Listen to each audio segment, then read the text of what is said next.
Well, very good morning to all of you. Thank you, alumnus. Thank you, Pak Jimmy Gani, for your kind invitation for me to speak on these timely and important topics. Road to COP26, Glasgow, particularly on Indonesia and US cooperation on climate change. Let me greet, I see a lot of familiar faces here. Pak Swazil, Vice Minister of Finance, ada Pak Cyril, and then Pak Jaya, and other panelists and my fellow alumnations. Currently, we are at risk. Changing climate is a beyond doubt existential threat to humanity. Mainstream climate changes in the policy is not an option, it is a necessity. It can save us and lead to better and quality growth at the same time. Fortunately, tackling climate change is not only a major challenge, but also a significant economic opportunity. This is precisely why the challenge of climate change must be addressed together globally. And one of the most critical opportunities for the collaboration is the next COP26 in Glasgow. In that context, I would like to convey three key messages on Indonesia's contribution to COP26. First, on Indonesia's achievement to combat climate change. Ladies and gentlemen, Indonesia now is certainly a better compared to 20 years ago. This includes ecosystem and environmental protection and management. In 2020, we recorded the lowest deforestation rate for the past 20 years. We experienced 82% fewer forest fires in 2020 compared to 2019. Indonesia total forest fire area was less than half of the raging in Europe, Australia, or the United States. Indonesia forest conservation is 66 million hectares, which is larger than the total area of the United Kingdom and Norway combined. Indonesia is on the track in its deforestation efforts. We are also making progress in financial instruments to enable climate action.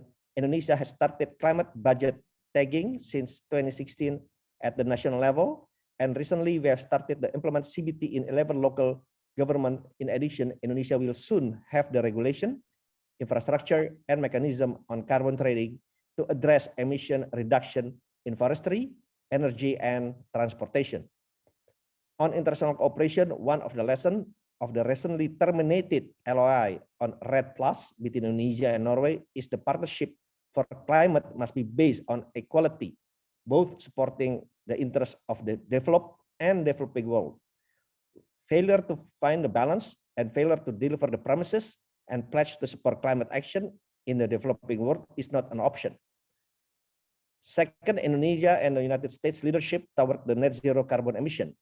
We applaud the United States leadership toward net zero carbon emission, in particular the US ambitious commitment to reduce emission by 50 to 52% from 2005 levels by 2030, to achieve zero emission electricity in 2035, with a target of 50% of all vehicles powered by electricity in the US by 2035.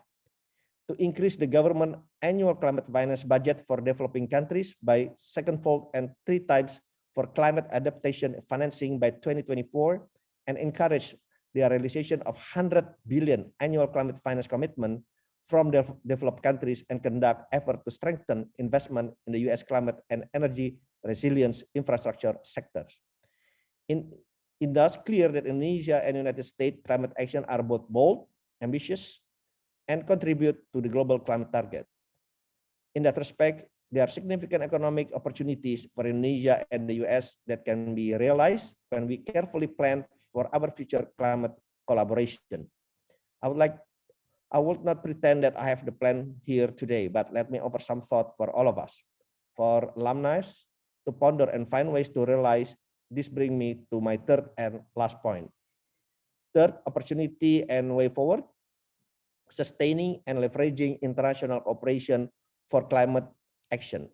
As a member of the G20, Major Economic Forum, APEC, and other global forum, Indonesia and the US can advocate and push for balanced climate policies that take into full account interests of both developed and developing world. These include the principle of multilateralism in environmental sectors such as common but differentiated responsibilities. the balance between climate objective and the SDGs, respect the national capabilities and policies, reject the one-size-fits-all approach, discrimination, and the use of climate change issues as disguised protectionism. Partnership and energy transition, both the government and the private sector of the US and Indonesia can play a major role to support Indonesian plan to boost the contribution of renewable energy in the nation energy mix. Cooperation can be targeted toward the development of EV industry ecosystem and pilot net zero area, as well as development and investment in renewable energy infrastructure. Implementing innovative and realistic financing for climate action and energy transition, as well as the debt solution for countries in need of international solidarity. Building and sustaining trust between developed and developing countries in relation to this contribution of large economies of financing climate change and mobilization of resources.